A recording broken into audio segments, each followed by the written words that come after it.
On this special episode of Movie Geeks United, we welcome returning guest Ray Morton. Ray is the author of Hard Day's Night, a part of the Music on Film series that's available in paperback and Kindle as well. And then you were the author of Close Encounters of the Third Kind, the making of Steven Spielberg's classic film, published by Applause Books, and that also is I could not recommend these books more. And, of course, Thank you. Amadeus, the Music on Film series as well. Some great books that Ray has written for any of our listeners out there. If you haven't read any of his work, I highly urge you to do so. And on this special episode, we're going to take a look at Superman 2, because I know some of you out there are probably listening and saying, well, that didn't open until June of 1981. I remember I was there. Well... Technically, it opened in December of 1980 in some places in the world, which we will get into later. He's going to tell us all about that. So technically, this is the 40th anniversary of Superman 2, and as such, we are going to take a look at the events that led up to the creation of Superman 2 and the production of it and its critical reception and everything in between. And probably most of you know this already, that it was a decision made in 1977 that they were going to film both Superman and its sequel simultaneously, with principal photography beginning in March of 77, ending in October of 78. And then some tensions arose between the original director, Richard Donner, and, well, that's a whole other story. So we're just going to start with the intentions to film both films together, and then we'll let you take it and go from there. Okay. Well, yeah, no, the Salkinds who produced Superman had also produced The Three Musketeers several years earlier. And that movie was famous because it was originally intended as a 3.5-hour roadshow film. And then the economics kind of changed in pre-production to where roadshows weren't viable. So the Salkinds decided to just cut the movie into two parts and release it as The Three Musketeers and The Four Musketeers. Of course, this ticked off the cast and most of the crew because they thought they had signed for one movie, and suddenly there was this second movie, and they had not been paid to be in two movies.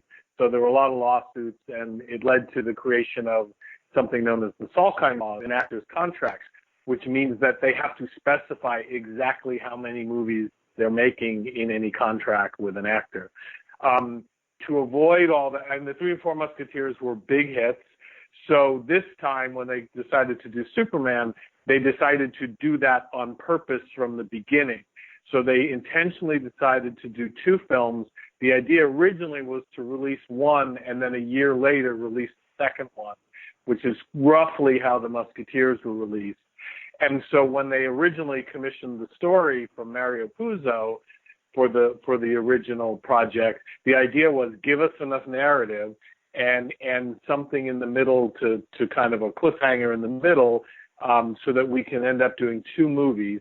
And then the idea was they would shoot both movies at the same time, and then do kind of what they did with Musketeers, release one and then a year later release the second one. That was the original plan. The movies went into production with that plan in mind. And initially they shot, like they originally began shooting with Marlon Brando. And so they shot all of his material for Superman 1 and 2. Then when they started production on the rest of the film, they shot everything with Gene Hackman because he was the big star. But about halfway through the production of the film, the Salkinds were constantly running out of money because the films turned out to be more expensive than anyone anticipated, just because of the scale of the thing and then most specifically the special effects. So about halfway through, they just found they were running out of money. They had to keep getting loans and buy-ins from Warner Brothers, and it just got untenable. So about halfway through, they decided that they would suspend production on Superman 2, finish Superman 1, with the great quote being, because if Superman 1's a bomb, nobody's going to care if they do a Superman 2. And then they would release Superman 1 and then go back and finish whatever was left. they filmed everything with the expensive people. So they finished out everything with Gene Hackman for 1 and 2, and then they finished some like they had the most expensive set was the Daily Planet set, because it had many extras and it was a giant piece. So they shot everything for 1 and 2 in there, and they shot most of the stuff in the Fortress of Solitude because that involved Gene Hackman. So really the part that was left mostly was the love story material and the big final battle over Metropolis. So those are the two major things that were not finished. So that was put on hold. Superman 1 was finished. It was released. It was a big hit. So clearly Superman 2 was going to be a thing people wanted. And then that's when the craziness began. A couple things happened, as you alluded to earlier, and as I think we had talked about previously. The Salkinds and Richard Donner did not get along during the making of Superman 1.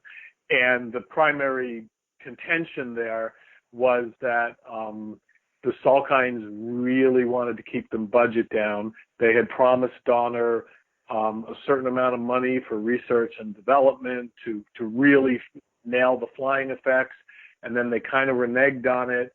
So he was kind of making it up as he went along, and of course, as you know, that's always much more expensive.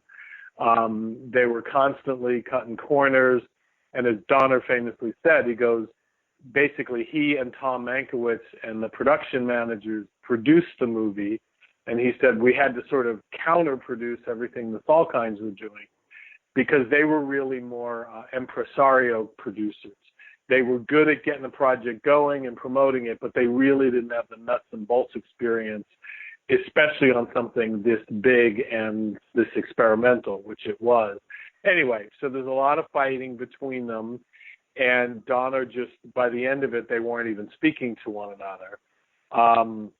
So that was one thing. So basically, when it came time to do Superman 2 to finish it, the Salkinds blamed Donner because they said he shot everything, many, many times and from too many angles, and they just wanted him to do it down and dirty. And that's just not how Donner works, and it wasn't what the project required. So when the time came for Superman 2, the Salkinds just wanted the movie done. They didn't want to spend a lot of time on it. Donner had said that what he was going to do is film the final sequence, but he also felt that they would probably go back and reshoot some of the things they had already filmed because they had learned a lot more about how to do it. And also, if you look at some of the early material, like Christopher Reeve's performance is a little tentative in some of it. They hadn't quite gotten the script where they wanted it for Superman 2. So the feeling is they would finish the scenes that were left undone, but Donner also wanted to reshoot a bunch of stuff, and then they really wanted to improve on the visual effects, because when you're going to have 3 villains fighting Superman all in the air over Metropolis, the effects in Superman were so groundbreaking that Donner clearly wanted it to go to the next level. And basically the Salkinds did not want to pay for that. So that was one reason they decided to get rid of Richard Donner as the director. The other big decision they made was famously Marlon Brando made $3 million for 3 weeks' work for shooting the original Superman, though it was really more like 5 weeks' work, but still the biggest salary ever paid to an actor. But more importantly, he had 11% of the gross of both pictures. That was his deal. And when it came time to do Superman 2, they used Brando in the first film to raise the money because at the time he was the biggest star in the world. It was right after The Godfather and right after Last Tango in Paris. There really wasn't anybody bigger. And as soon as they signed him, they raised all the money they needed for the initial phase of production. So they really needed Brando. The second time around, the first film had been such a big hit that they realized that the project was basically going to be a hit no matter what they did. So they figured they didn't need Brando anymore. So they decided to cut him out of the movie. And they also knew that if they had presented that plan to Richard Donner, he never would have went along with it. So that was another reason they decided to fire Richard Donner. So they fired Donner. They brought in Richard Lester, who had directed the Three and Four Musketeers and had actually worked on the first Superman as an uncredited producer, because he was the go-between between the Salkinds and Richard Donner when they weren't speaking. And Lester's a brilliant filmmaker. He directed A Hard Day's Night, among many, many other great films. But he had a reputation for being very fast. He wasn't, Donner's work on Superman is meticulous, and he would do it over and over and over again until he got things right. That wasn't Lester's approach. The famous quote on Lester is, he said, "I'm all for getting away with it." Meaning if he could shoot something real fast and get it over with, that was fine with him. That's exactly the kind of attitude the Salkinds wanted for Superman 2, just to get it finished. So they fired Donner. They actually went to Guy Hamilton, who was the James Bond director. He was the original director of Superman the movie back when they first got the project started. And he left because they were originally going to film in Rome, and then Brando, there was a arrest warrant out for Brando because of the Italian government considered Last Tango pornography. So Brando was like, "I'm not shooting in Rome." So the production moved over to England, and Guy Hamilton was a tax exile, so he was, he couldn't go with the film back to England. But they brought him in very briefly as the replacement director. They originally were not going to go to Lester, but for whatever reason, Hamilton fell out again. Then they brought in Lester, and production resumed in the spring of 1979, about 6 months after Superman came out. The movie was originally supposed to be released at Christmas of '79, so everything got knocked back at that point. Oh, wow! And there was a lawsuit in the midst of all this too, right? Brando sued the Salkinds for $50 million. Yeah, well, the Salkinds had a reputation for cheating people. Was basically their reputation. The reason Richard Lester agreed to work on Superman as an uncredited producer is they had never paid him the percentages they owed him for the Three and Four Musketeers, and he had them in several courts. But the Salkinds were kind of genius in this way. They told Lester that he was entitled to the profits. Unfortunately, he had signed with their French production company, and all of the profits to the movie went to their Panamanian production company. So there weren't really any profits for the company Lester had his contract with. They were always doing stuff like this.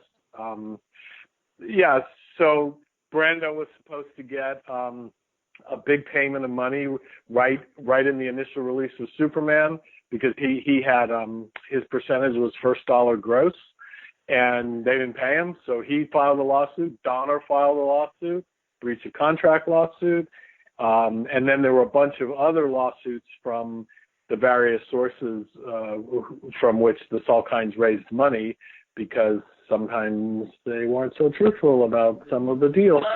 So there was a lot of lawsuits going on, which is, by the way, one of the reasons they wanted to make Superman 2 cheaper, because the other key thing is when Superman began production, the Salkinds owned it 100%. It was a negative pickup deal with Warner Brothers, meaning the Salkinds would make the movie and Warner's was going to release it only. They did not actually produce Superman. But when the movie went over budget and over schedule because of the effects and the scale of the thing, Warner's came in and basically invested in Superman the movie. So by the time the film came out, they owned a significant piece of it, which means that the Salkinds percentage was greatly reduced. They needed that money to make the movie, but they resented that they lost their percentages. So they were determined not to have that happen with Superman 2. They wanted to own it 100%. So they wanted it done as cheaply as possible, so they didn't need Warner Brothers to come in. Again, another one of their reasons for getting rid of Don. Yeah, they give new meaning to the words creative accounting, I would say. What did Tom Mankiewicz once said that they used to call their movie Close Encounters of the Salkinds? Yeah, he said they were just quite a bunch of characters. So Definitely that, for sure. Now, Brando did receive 15 million, I believe, from that settlement. They eventually did have to pay him something.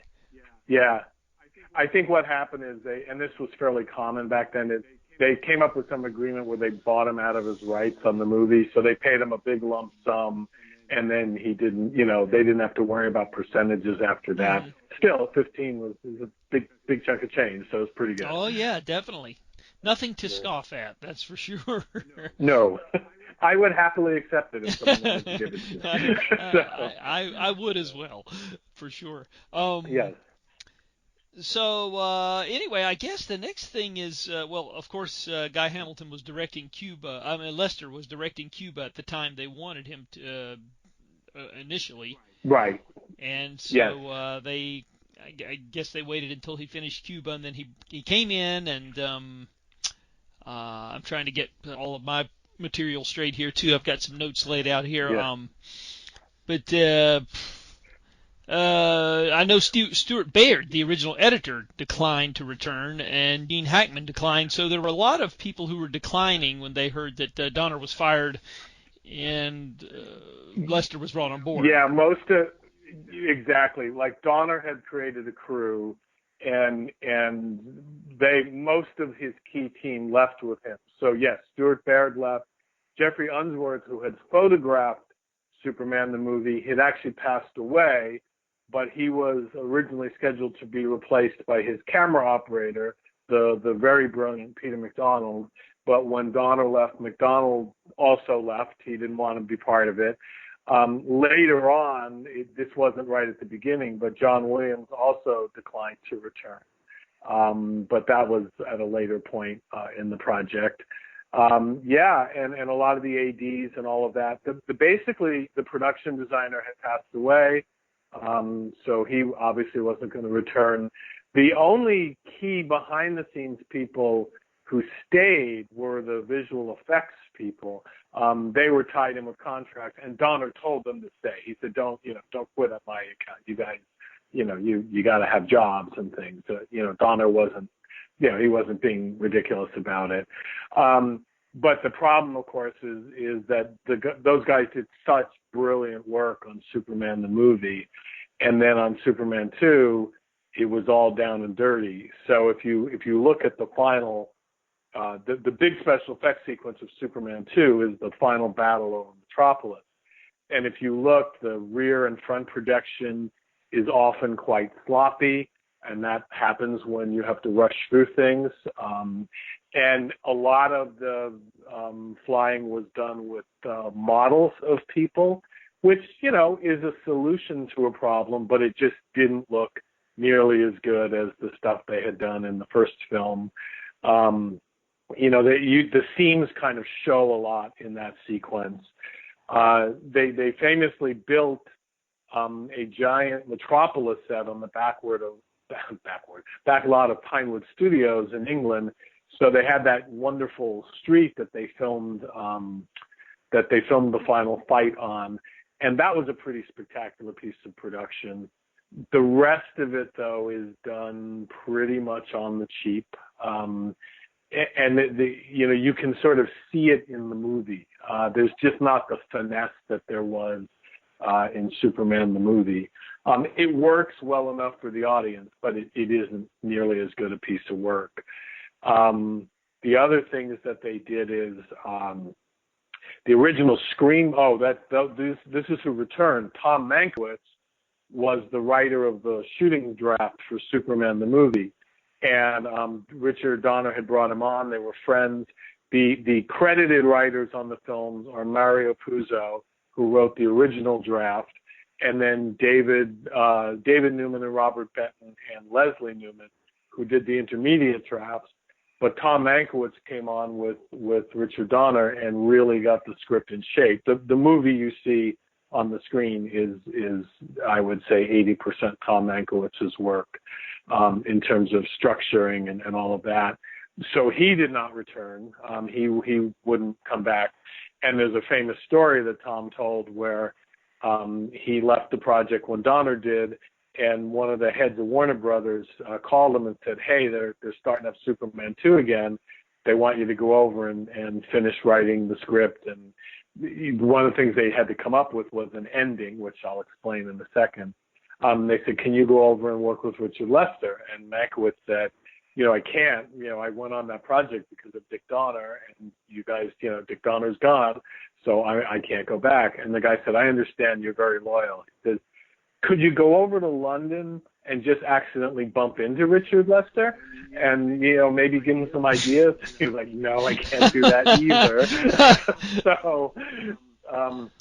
So they brought back, Robert Benton was already making his own, he was making Kramer versus Kramer, actually. He's preparing that in this period. So they brought back David Newman and Leslie Newman to rewrite the script for a couple of reasons. Mankiewicz, what they shot already was from Tom Mankiewicz's draft, but Richard Lester wanted to change a few things. He wasn't happy with some of the story progression and some of the scenes. They needed a new opening for the movie because if you recall, famously Superman 1 was originally supposed to end in a cliffhanger. What was supposed to happen is Superman, the missile that he chases at the end of the film, he grabbed it and threw it out into space, and it flew out into space and cracked open the Phantom Zone, which is where the three villains were imprisoned. And what was supposed to happen was, once they were free, they were supposed to do, as you can see in the Donner cut, yell, "We're free, we're free," and then head to Earth. And that was supposed to be the end of Superman 1. That was the cliffhanger. Superman 2 was supposed to pick up with the villains arriving on the moon and destroying the lunar mission and then heading to Earth to take over Earth. But because in the making of Superman 1, they decided to drop that ending because the famous quote was, there wasn't any jeopardy for the principal characters to resolve. So one of the endings of Superman, the original ending of the script for Superman 2 was that Superman would turn the world backwards to reverse time. And the reason he did that in the original version of Superman 2 was so that Lois would forget everything that had happened, so that they could then just resume in the ongoing movie series the way it always was, which is Lois didn't know he was Superman and all of that. But they thought, you know what, let's stick that on the end of Superman 1 because that's a pretty spectacular ending. And if Superman 1's a bomb, no one's going to hang around to see it for Superman 2. So they put that onto the end of Superman 1. They dropped the cliffhanger, again, feeling that if the movie stunk, it didn't matter if it ended on a cliffhanger, So they made it a self-contained movie. Now they needed a new opening. They had to get the villains out of the Phantom Zone. So they came up with a new opening that you see in the current version, where some terrorists are holding the Eiffel Tower hostage with a nuclear bomb, and Superman takes the bomb and throws it out into space, and it cracks the Phantom Zone. And because they had put the old ending on Superman 1, they needed a new ending. How was Lois going to forget all of this so that they could go on? So the Newmans were brought in to do that work, to do some of the restructuring that Lester wanted. Also, they were brought in to reduce the scale of the movie, so to make it cheaper. The original big set piece of the movie before the ending was they were going to go around, the villains were going to travel around the world conquering all the capital cities of Earth, and it would end with them conquering Washington, D.C.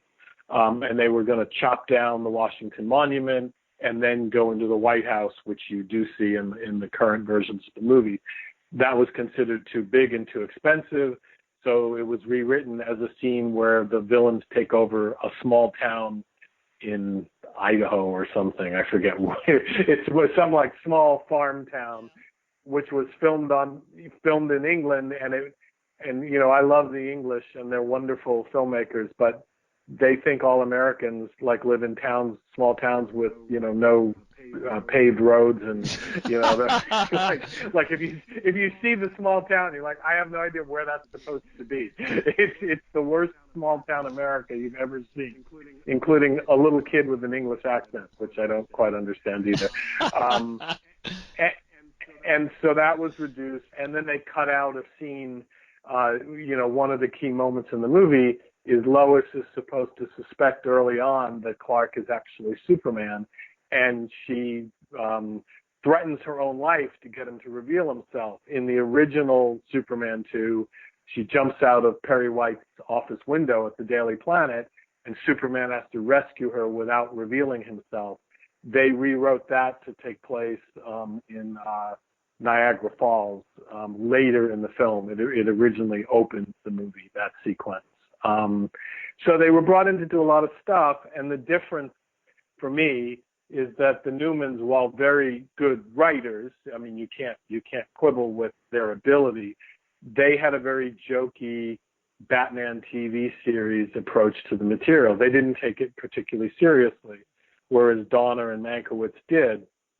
So they put a lot of jokey stuff in, and just, I don't know. It's they're responsible for the orange juice stuff, which didn't interest me at all. And so they came back, and, the project got underway as a very sort of simplified, in my opinion, dumbed down version of Superman 2. Yeah, I've always there are tonal inconsistencies that you can certainly see, and you can see where the Newmans came in and where their contributions are pretty obvious. Or maybe it's just Richard Lester's style as well, because he has a certain sense of humor that he tends to go towards. And I didn't see it so much as a kid, but as I've gotten older, when I go back and watch the movie, the particular stuff that stands out to me is the scene where the villains are using their super breath, shall we say, to blow the city apart. Yes. And some of that is really compelling. And then out of nowhere, there'll be these little comedic, something that looks like it came out of a Laurel and Hardy or maybe a Buster Keaton short film from the 30s. The guy on the roller skates is always the one that sticks out for me. Some older man in a disco costume on roller skates gets blown down the street. A guy is on the phone in a phone booth, and he pays no attention as the whole street is blown apart. That is very Richard Lester humor, and in certain films it would be appreciated. It seemed woefully out of place. It really made the thing feel like the stakes weren't very important. And the thing about Donner is Donner really wanted to make a tribute to Superman and a tribute to Americana. And, that film has its tonal inconsistencies also, but all of the time, you never, ever feel like the stakes aren't for real. Lester wasn't, he has said, and it's not a secret, he said he's not interested in comic books. He's not interested in that kind of movie. It really was a job for him. And he just didn't take the material particularly seriously. And as this isn't my idea, but as someone said, a slapstick joke inserted, inappropriately is not always the most welcome thing in the world for a movie that you're trying to get audiences to believe in. The other thing about it, and if you watch Superman 2, the release version, with a trained eye, you can see this very clearly. There's just a real sloppiness. And again, Lester wasn't a guy to do a lot of takes or worry about detail. But Margot Kidder had a lot of personal issues in between Superman 1 and the resuming of filming for Superman 2. She had some psychological problems and some drug problems. And if you look at the movie, in Superman, she has a healthy, full face. And in Superman 2, she's very drawn looking. She's very emaciated. She almost doesn't look like the same person. And the problem is they intercut footage of Margot shot during the making of Superman, and then the new stuff, they put a wig on her head because her original hair was in pretty bad shape because of some of her health issues. The wig doesn't look first of all, it doesn't look anything like real hair, and it doesn't look anything like the hair she was wearing in Superman 1. So you can literally see scenes where they intercut shots. The place you can see this the most is in the Daily Planet scenes when the villains invade the room, and in the Fortress of Solitude at the end, where literally from shot to shot, she's losing 30 pounds, and her hair is completely different. And there's just a level of sloppiness there. I mentioned the small American town with no pavement on the streets, and the American Army is wearing British Army berets, and they didn't dub some of the actors, so some of the actors are English, extras, and they're speaking with English accents. There's just a slapdash quality to a lot of it that I think Donner would not have permitted, and I just don't think Lester was that invested in it. I think Richard Lester is a brilliant filmmaker, and I think he's not as well remembered these days as some other directors from the 60s, but his impact in the 60s cannot be underestimated. I'm a giant Richard Lester fan. I just don't think he ever should have gone anywhere near Superman, because I just don't think he cared about it very much.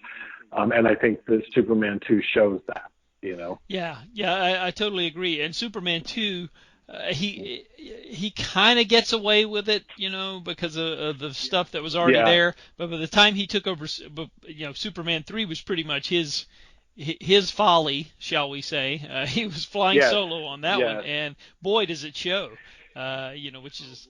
Oh, boy.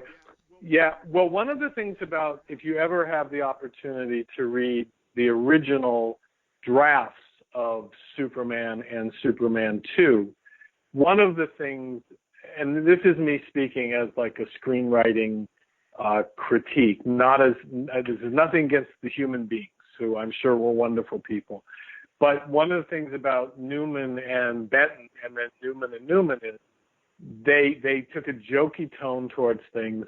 They also were not very good at structure.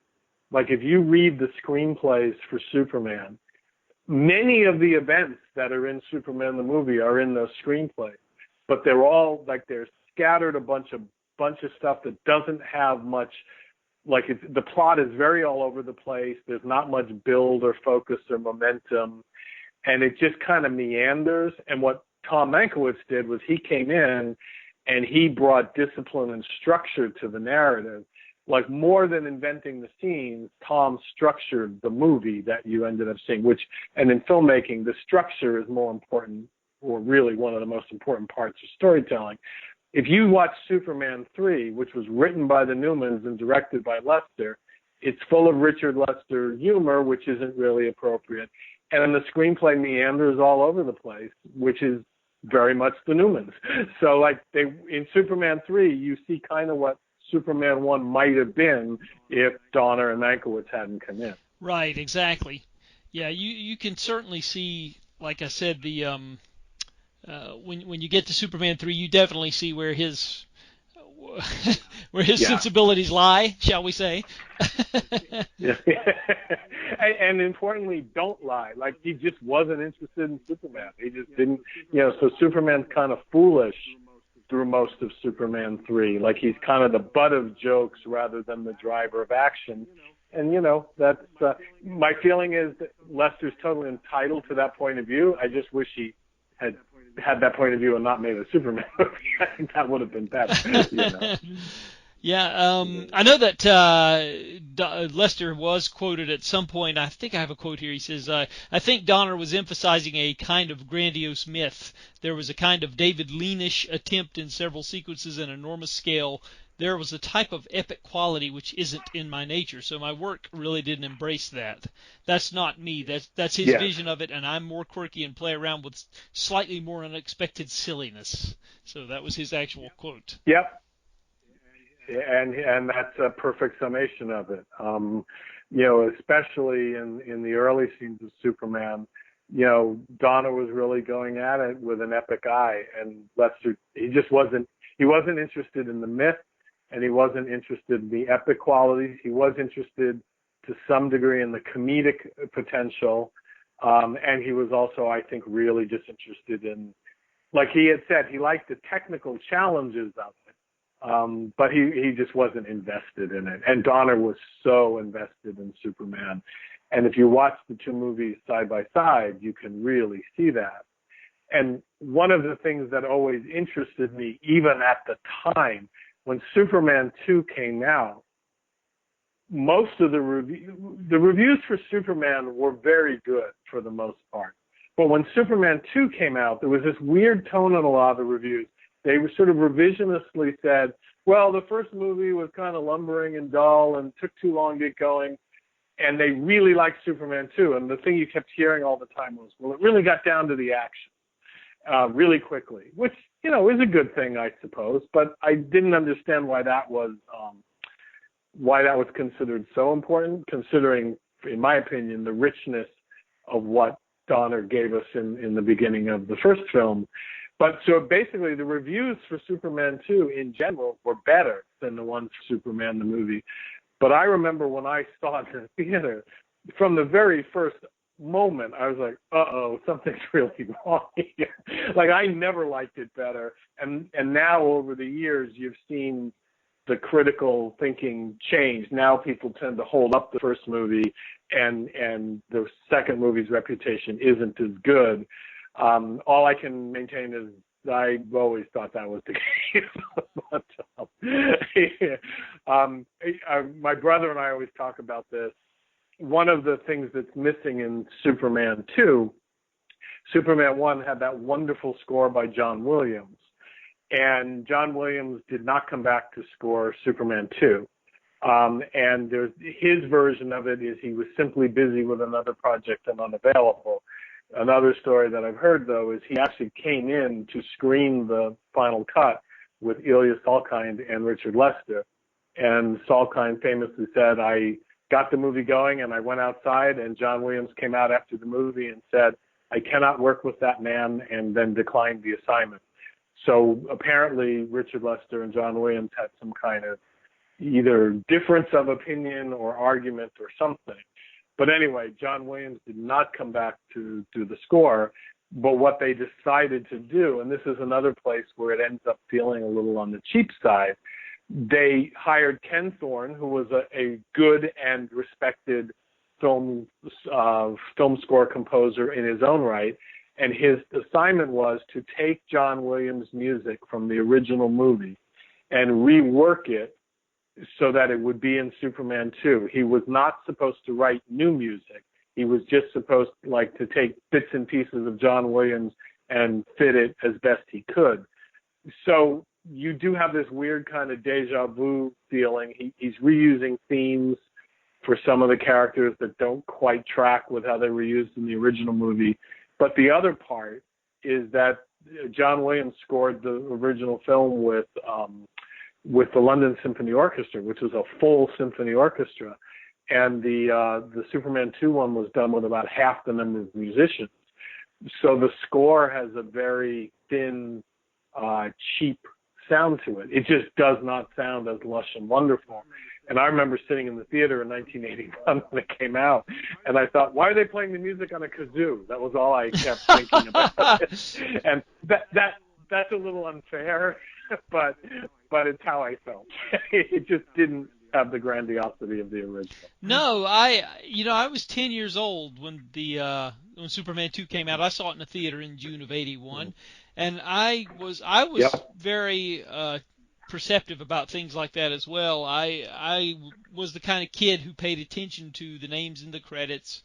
That stuff was important to me from as long as I can remember. And I remember seeing the credits for Superman 2, and when the music is composed, and our music by Ken Thorne or whatever the credit read, I just remember my stomach sinking a little bit, or my heart sinking a little bit when I read that.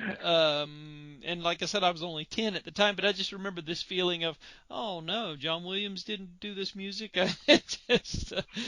Yeah. Well, they wanted you to think you did. So I can't remember the exact wording, but it literally says something like music by John Williams, but then arranged, adapted, conducted by Ken, adapted, right? And so they have this credit that if you're not paying attention and you don't know, you think, oh, John Williams did this music. And, technically that's correct. But he did not score Superman 2. And, and it's just another place where it just feels cheaper and less. It just, the whole project just seems less.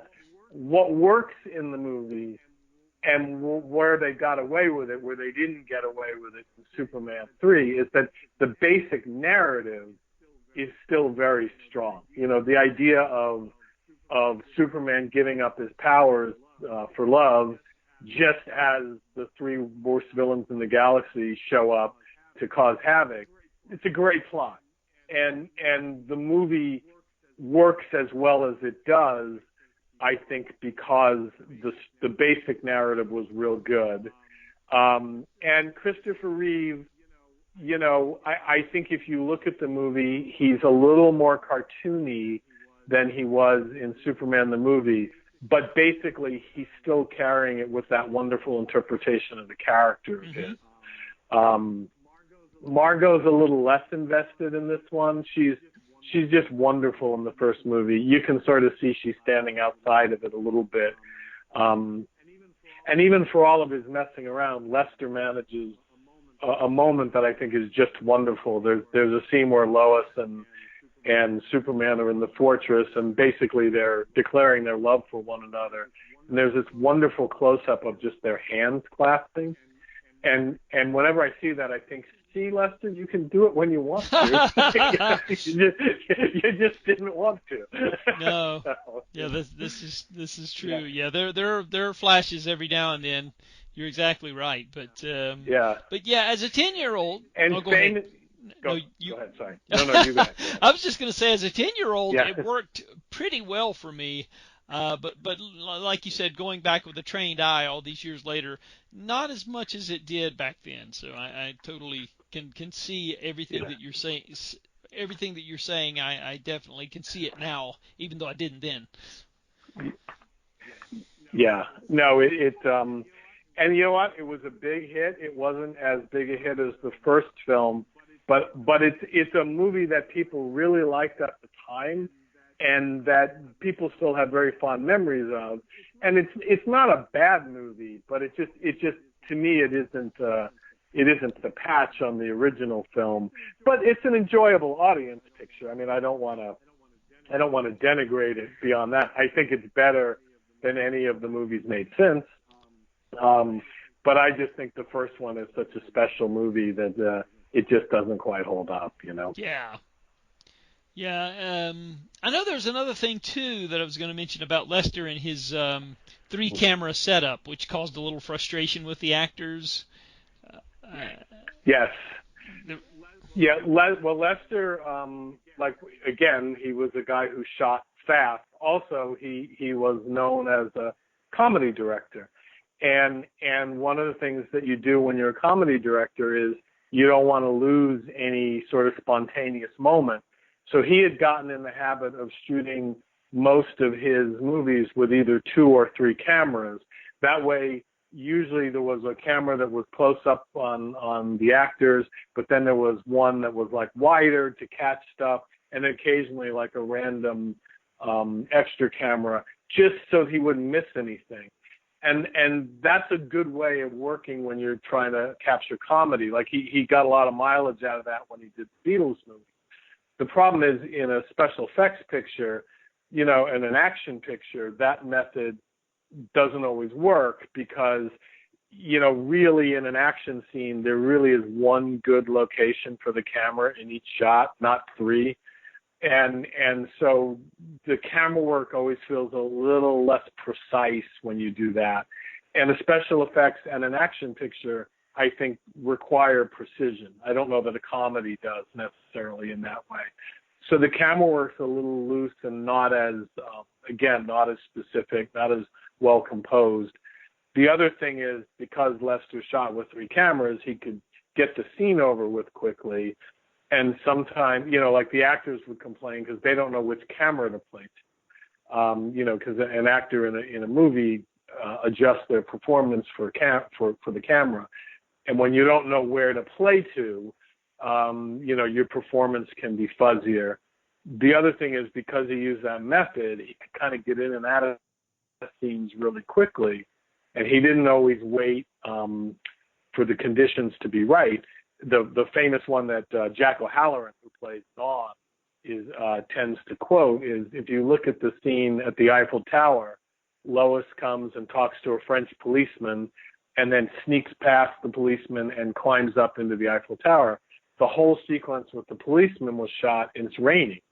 Now, you don't see rain on film unless it's backlit, but if you look at the windshields and at the policeman's uniform, as he's talking to her, he's getting sprinkled with water. And, you know, if Donner had shot it, they would have waited for the rain to stop, and they would have done more precise lighting, which you can do if you're only shooting from one angle. When you shoot with 3 different cameras, you have to have a much flatter lighting style so that all of the cameras pick up the light. So when you see this scene, you know, it's not really clear where the focus of the scene is. There's rain everywhere, and it's just sloppy is what it is. Yeah, you know? It really is. That's a great point. And again, these are things that you don't pick up on. At least I didn't when I was 10 years old, and I do now, obviously. So yeah, the flaws are a lot more noticeable. Yeah, well, I'm trying to think if there's anything else that I wanted you to talk about. Well, the famous thing to talk about is that 25 years later, Donner was given the chance to put his version of Superman 2 together.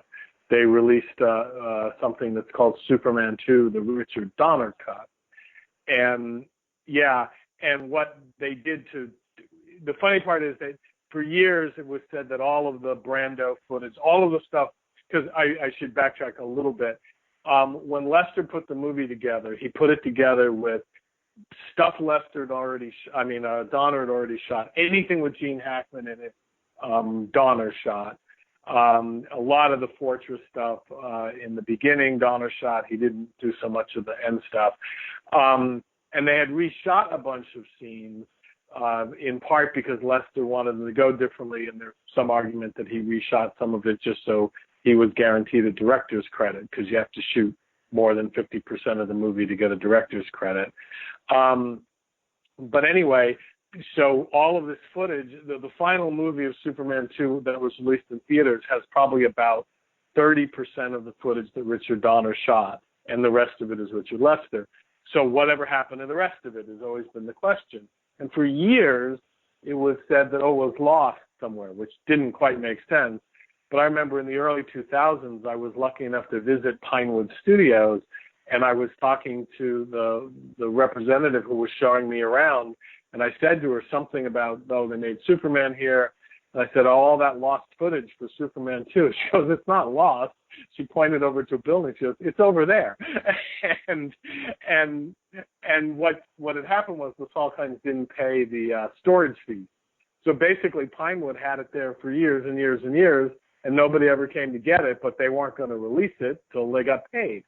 So anyway, when Bryan Singer was putting together Superman Returns, one of the things that they made a deal with Brando's estate to reuse some of his footage from Superman the movie in Superman Returns.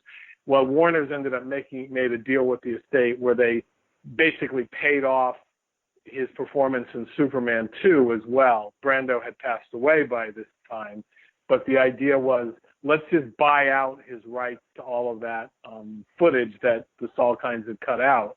And once they got that footage, then the idea took place that why don't we have Richard Donner come back in and assemble as best he can the version of Superman 2 that he shot.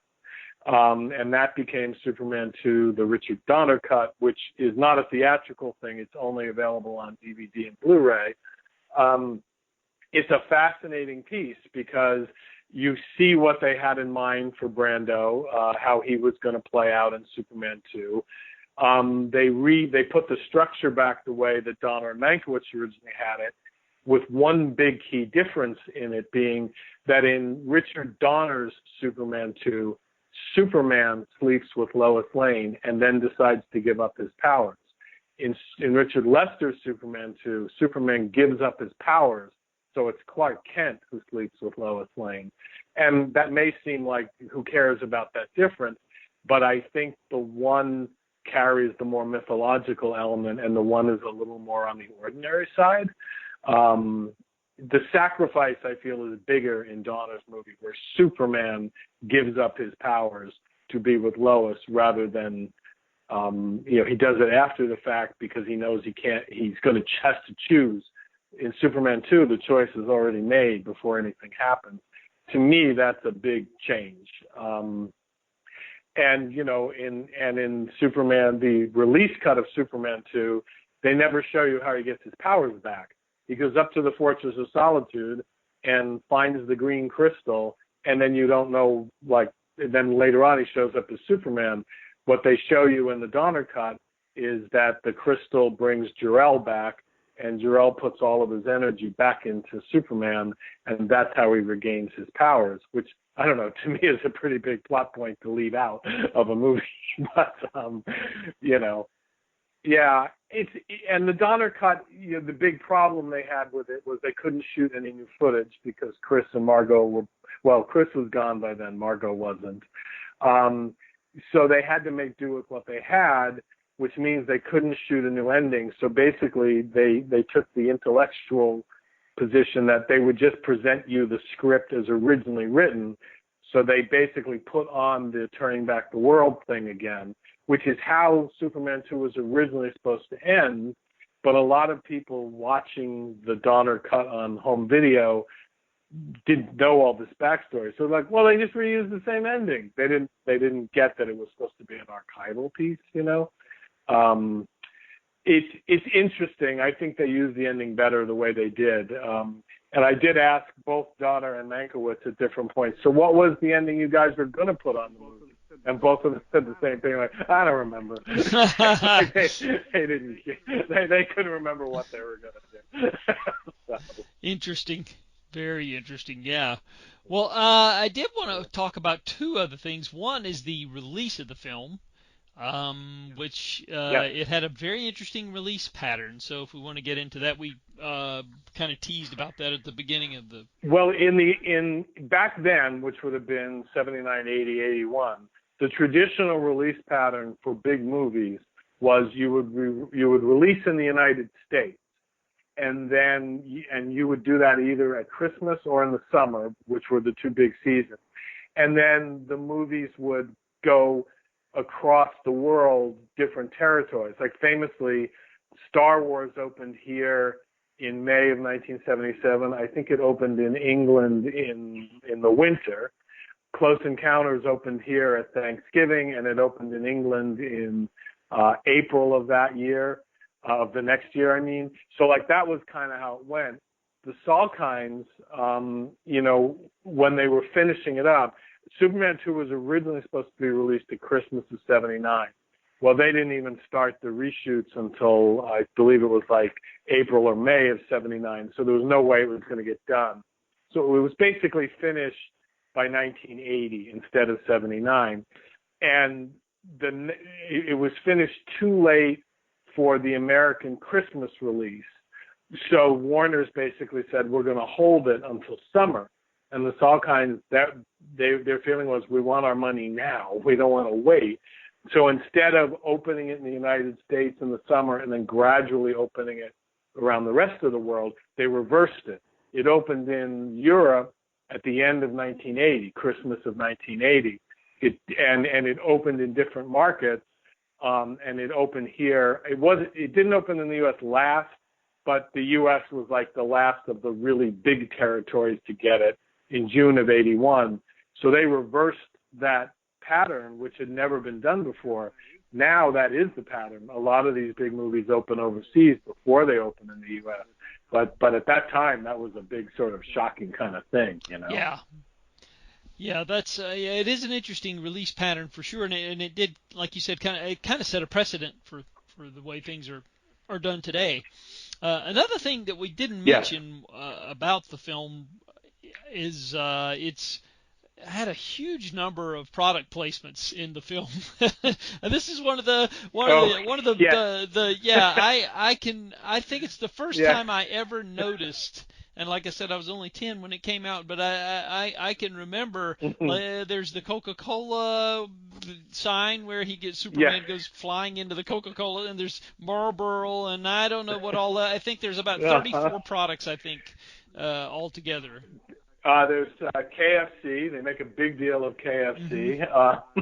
That's one of the things that gets blown down in the battle. You're right. Coca-Cola is the famous one because General Zod gets thrown through it. I think the high watermark for obvious product placement was in 1979. If you ever see the James Bond movie, Moonraker, there is not a scene in that movie that isn't promoting some product or another. And then I think the Salkinds saw that, and they're like, yep, give me some of that promotion money. Because that was a way filmmakers could raise money for the budget, put a cigarette truck in it. Oh, there's the Play Evita is on all the buses. I forgot about that. That's Superman true. 2. So there's a big for that. All of that was paid for, and that helped them get money for the budget. I would say Moonraker is still the jaw-dropping one because the amount of product placement in that movie is just stunning. But Superman 2 runs a pretty good close second as far as I know. Yeah, I think so. And I did not see Moonraker in a theater. Now, I caught it, obviously on home video. My dad, sadly, was not a James Bond fan, and so we didn't go see James Bond films. I'm a huge fan, and so there were a lot of those that I didn't get to catch until later on. I started seeing them in theaters when I was in my mid-teens, but Moonraker I didn't see in a theater, unfortunately. So, so that was. But the one thing I do want to talk about before we wrap up here are the various different versions outside of the Richard Donner cut. There are several. There's a broadcast television version. There's a European version. If we want to talk a little bit about this, because they did something similar, of course, for Superman the movie when they released it to ABC television. They made it a 2-night event and basically took everything but the kitchen sink that they could find and put it back into the movie. So.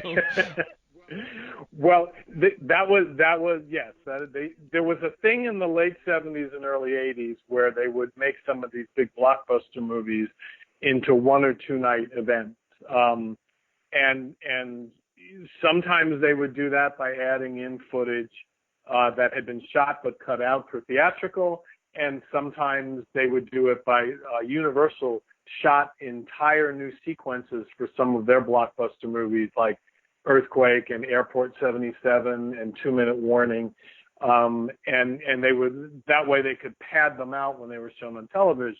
When Superman was bought by ABC, and this is where the money thing gets into it, Warner Brothers owned the theatrical distribution in the United States on Superman.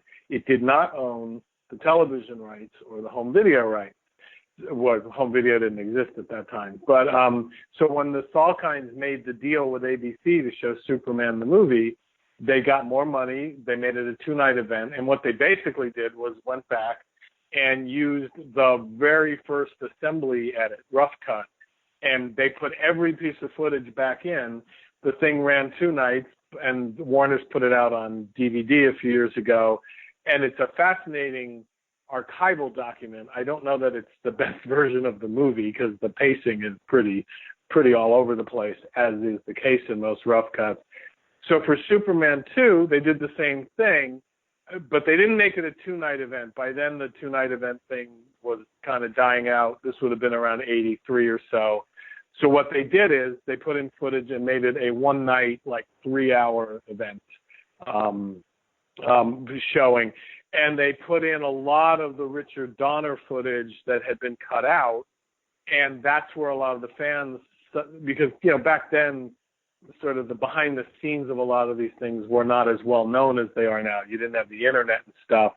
And when people started to see some of the shots, they were like, wait a minute, there's more going on here. And if you had read the Making of Superman the movie paperback by David Petro, he talked about a lot of scenes that never showed up in Superman 2, and suddenly we were getting a chance to see them. Now, it was all done a little sloppy because they were putting in unfinished stuff. There's some, you can hear a lot of the ambient set noise. You can hear like a light stand or something fall over in the Fortress of Solitude, all sorts of things like that. but the footage looks great because it was shot by Jeffrey Unsworth. It made people excited. So that was the ABC version, and I think that ran twice. I could be wrong about that. But then then what happened is when the internet came in, a lot of fans, because there's a European TV version that has even more footage, I believe, like not tons more, but it ran longer. So a bunch of fans started collecting prints of all of these different versions. And there was, I don't know who the guy's real name is, but a guy named Cellutron, or that was his nom de internet, he put out a cut that basically tried to reassemble what the Donner version would have looked like using the available footage. Now, nobody had the Brando footage. That stuff had not been seen because they didn't have the rights to use it. So that was still the big missing piece. But the Cellutron one went around on the internet for quite a while, and there is some thought that that's what motivated the Warners to do an official Richard Donner cut, because they're like, well, if the fans are putting out these unofficial cuts, let's put out the one that's why they're doing this. They want to see that version. Let's do it. And by then, they had acquired all the rights to the movies from the Salkinds, so Warner's was in charge of putting out the Donner cut, right. Basically. Yeah. I think the ABC television version clocked in at, I believe, 2 hours and 26 minutes, as the original theatrical was 2 hours and 8 minutes, I think. So. Yes, that's right. A lot of what went back in is a little bits and pieces of stuff, but most famously, one of the things that doesn't sit so well in the theatrical version, and actually in the Donner cut as well, is that Superman basically kills the villains, and Superman's not supposed to kill people. But, they try to attack him, but they all end up falling seemingly into this bottomless pit or something. And what you see in the television version is, as Superman is, the movie's over and he's leading out Lex Luthor to be arrested, which is another thing. In the theatrical cut, they just leave Lex Luthor in the Fortress of Solitude, and you never learn what happened to him. You don't know whether he froze to death or he stole all Superman's stuff. But the original ending was Superman led him out and gave him to, now I don't think this is a real thing, but the Arctic police force, who then takes him off to jail. And in the background, you see the three criminals being led out, and now they're human because they lost their powers, so they get arrested and driven away too. So in the original version, Superman doesn't kill people, which is nice. I do not know why the decision was made not to include that in the Donner cut of Superman 2, because unfortunately in that one, he still kills the villain. That's the problem. Yeah. Very interesting.